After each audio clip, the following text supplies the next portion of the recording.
आज गरीब घरातील कुटुंबातील खेळाडू असतो, वर्षभर मेहनत करत असतो.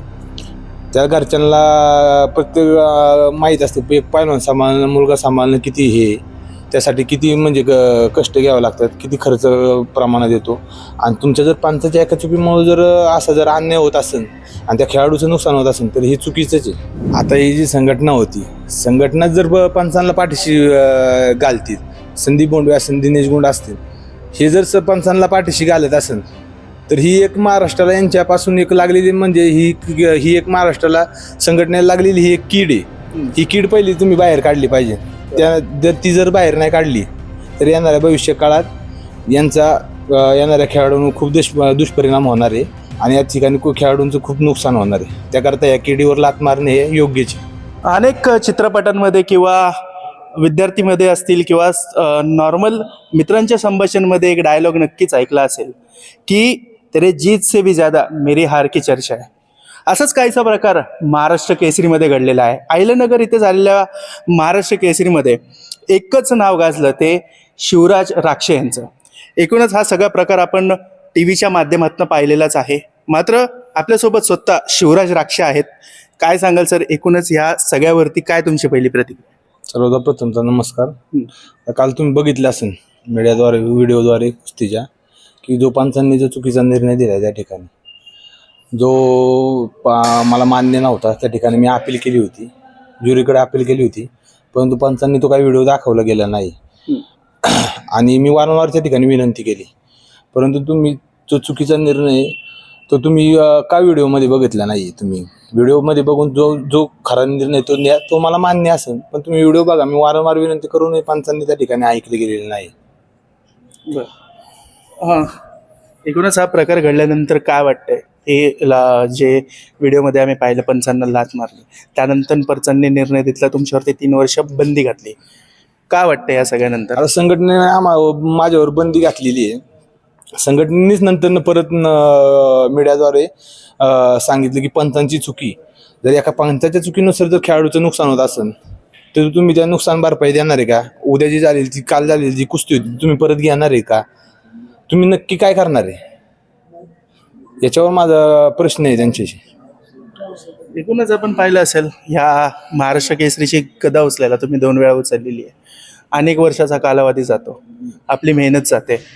काय वाटतं एकूणच असा निर्णय येणं आणि अशा प्रकारे सगळं हातातनं थांबणं, एकूणच यावरती आता काय तोडगा काढलेला आहे? आता या ठिकाणी पहिलवानाची बरेच दिवसाची कुस्ती मेहनत असते, घरच्यांचे कष्ट असतात, जनतेचा आशीर्वाद असतो, प्रेम असतो, परंतु या पंचांच्या एका चुकीच्या निर्णयामुळे आज माझ्यावर जो अन्याय झाला आहे, जो तुम्ही आज मीडियाद्वारे किंवा व्हिडिओद्वारे तुम्ही जो बघितलेला आहे, सर्व जनतेने बी पाहिलेलं आहे, जे नुकसान झाले त्या ठिकाणी आता पंचांनी जो निर्णय तो त्यांनी मान्य पण केलेला आहे की पंचाकडून चुकी झालेली. या ठिकाणी जी चुकी झालेली तुम्ही पंचाकडनं, त्यावर तुम्ही आक्षेप का घेत नाही? बरं, आक्षेप त्यांच्यावर जर घेतला, जर जी माझ्यावर आज नुकसान झाले माझं आज एका खेळाडूचं, तीच भरपाई तुम्ही देणार आहे का? आणि इथून पुढे येणाऱ्या काळात एखाद्या खेळाडूचं नुकसान नाही झालं पाहिजे. तुम्ही कोर्टाकडे दाद मागितली? हो, 100% कोर्टाकडे दाद मागितलेली आहे. बघूया आता काय होईल आणि कोर्ट जो निर्णय घेईल त्यावर माझा निर्णय तो योग्य असणार. संदीप बोंडवे म्हणलेत की याचिकेवरती आम्ही निर्णय घेऊ, त्याच्यावरती विचार करू.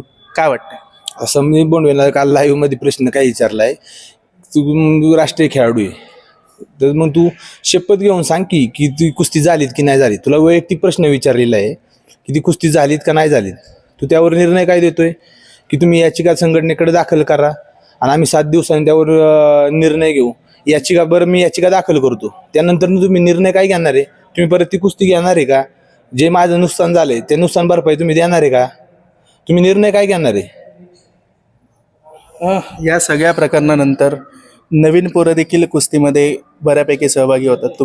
तुमच्याबरोबर पण तुमचे ज्युनियर असतील, सिनियर असतील. काय त्यांना एकूणच सल्ला द्याल या सगळ्या? आता या ठिकाणी आता जो माझ्यावर अन्याय झालाय, आणि मी डबल महाराष्ट्र केसरी असून माझ्यावर अन्याय होतोय, तर येणाऱ्या भविष्य काळात एखादी जी छोटी जी मल्ल आहेत, जे नवीन मल्ल आहे, त्यांवर अन्याय झाले तर ते कोणाकडे दाद मागणार आहे? आज गरीब घरातील कुटुंबातील खेळाडू असतो, वर्षभर मेहनत करत असतो, त्या घरच्यांना प्रत्येक माहीत असतं एक पैलवान सांभाळणं, मुलगा सांभाळणं किती हे, त्यासाठी किती म्हणजे कष्ट घ्यावं लागतात, किती खर्च प्रमाणात येतो. आणि तुमच्या जर पंचाच्या एका चुकीमुळे जर असा जर अन्याय होत असेल आणि त्या खेळाडूचं नुकसान होत असेल तर हे चुकीचंच आहे.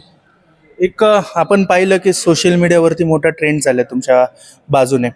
जसं मी माझी सुरुवात केली की जीत से भी ज़्यादा मेरी हार की चर्चा आहे. त्याचप्रमाणे जर पाहिलं तर चंद्रहार पाटील ते देखील केसरी, डबल महाराष्ट्र केसरी राहिलेले आहेत. त्यांनी देखील तुमच्या भूमिकेचं समर्थन केलेलं आहे. एकूणच त्यांच्या या भूमिकेवरती काय वाटतं आपल्याला, त्यांच्याकडनं काय सपोर्ट मिळेल किंवा काय पाठिंबा मिळेल? आता चंद्रहार पाटलांनी जे योग्य व्यक्त केलं ते बरोबरच आहे. हे बघा, हा कुस्ती खेळ आहे, कोणताही खेळ असो, खेळात हारजीत ही होतच असते. त्यामुळं हारजीतचा काही विषय नसतो. तोही पुढचा पैलवान चांगला असतो, दोन्ही पैलवान चांगले असतात ज्याच्या मानाने जे ते कुस्ती खेळत असतात. परंतु ह्या पंचांच्या जर चुकीच्या निर्णयामुळे जर एखाद्या खेळाडूचं जर नुकसान होत असेल ती खूप मोठी दुर्घटना आहे. येणाऱ्या भविष्य काळात जी नवीन पिढी जर त्यांच्यावर असं नुकसान झालं तर खेळाडूंनी दात कोणाकडे मागायची आणि त्यांची नुकसान भरपाई कोण देणार आहे, याचं मला या ठिकाणी बोलायचं. त्यांच्यावर देखील असाच अन्याय झाला आहे असं त्यांनी भावना व्यक्त केली. म्हणजे तुमच्यावर जसं झालेलं आहे तसंच त्यांच्यावर झालेलं आहे. 2 वेळा गदा उचलून पण तिसऱ्यांदा हारणं काय असतं, किंवा पंचांच्या एका चुकीच्या निर्णयामुळे आमचं करिअर जाणं, ह्याला कुठलं वळण लागतं हे मी स्वतः अनुभवलेलं आहे असं त्यांनी स्वतःहून एका माध्यमांना बोललेले आहेत. काय वाटतं एकूणच या पंचांच्या निर्णयावरती काय वेगळा सल्ला व्हावा किंवा काय वेगळी कमिटी बसावी, एकूणच हा निर्णय पुन्हा होऊ नये, जे तुमच्याबरोबर घडलेलं आहे ते दुसरं कोणाबरोबर घडू नये? आता ही जी संघटना होती, संघटना जर पंचांना पाठीशी घालतील, संदीप बोंडवे असतील, दिनेश गुंड असतील, हे जर पंचांना पाठीशी घालत असेल तर ही एक महाराष्ट्राला यांच्यापासून एक लागलेली म्हणजे ही एक महाराष्ट्राला संघटनेला लागलेली ही एक कीड आहे. ही कीड पहिली तुम्ही बाहेर काढली पाहिजे. जर ती बाहेर नाही काढली तर येणाऱ्या भविष्य काळात येणाऱ्या खेळाडूंवर खूप दुष्परिणाम होणार आहे आणि या ठिकाणी खेळाडूंचं खूप नुकसान होणार आहे. त्याकरता या किडीवर लात मारणे हे योग्यच आहे. बरं, एक असा प्रश्न देखील आहे, ह्याच सगळ्या माध्यमातून एक चर्चा घडलेली आहे की कुस्तीमध्ये राजकारण आणलं जातंय, वाटतंय का असं? मला राजकारणाशी काही घेणं देणं नाही. फक्त माझा निर्णय काय, जो तू संघटना आहे, संघटनेने जो निर्णय घेतलाय ते संघटनेचे जे पदाधिकारी पहिले त्यावर हटवले पाहिजे. ते कारण ते पंचांना पाठीशी घालतात, कोणताच पंचांवर योग्य तो निर्णय घेत नाही. आणि जर ते संघटनेत असे जर कीड जर असेल पदाधिकाऱ्यांची तर ती पहिली बाजूला झाली पाहिजे. काका पवार म्हणजे आपले वस्ताद असं देखील म्हणाले की ही जी संघटना आहे कुस्तीगीर परिषद हीच बेकायदेशीर आहे, याबद्दल सुप्रीम कोर्टात वाद सुरू आहेत. काय वाटतं एकूणच? आता त्यांची काय ते वाद चालू आहे, त्याप्रमाणे चालू आहे, ते आम्हाला काय त्यात शिरायचं नाहीये. फक्त माझा प्रश्न, माझ्यावर जो अन्याय झालाय, जो पंचांनी जो निर्णय घेतलाय त्याबद्दलच असणार आहे. बरं, शेवटचा प्रश्न, पुढे काय करणार शिवराज राक्षे? अनेक आपल्यासमोर संधी होती, DYSP असतील किंवा इतर क्षेत्रात जाण्याची संधी होती, तिसऱ्यांदा महाराष्ट्र केसरीची गदा उचलायची संधी होती, मात्र आता शिवराज राक्षे पुढे काय करणार हा सगळ्यांना प्रश्न पडलेला आहे. आता जी संधी होती त्यांनी बंदी घातलेली आहे. आता त्यासाठी मी कोर्टात दाद मागणार आहे आणि कोर्ट जो निर्णय देईल तो मला मान्य असणार. खूप धन्यवाद आम्हाला माहिती दिल्याबद्दल. तर एकूणच आपण पाहू शकतो डबल केसरी शिवराज राक्षे यांच्यासोबत आपण बातचीत केलेली आहे. त्यांनी त्यांच्या व्यथा आपल्यासमोर मांडलेल्या आहेत. कोर्टापुढे ते दाद मागणार आहेत असं त्यांनी सांगितलेलं आहे.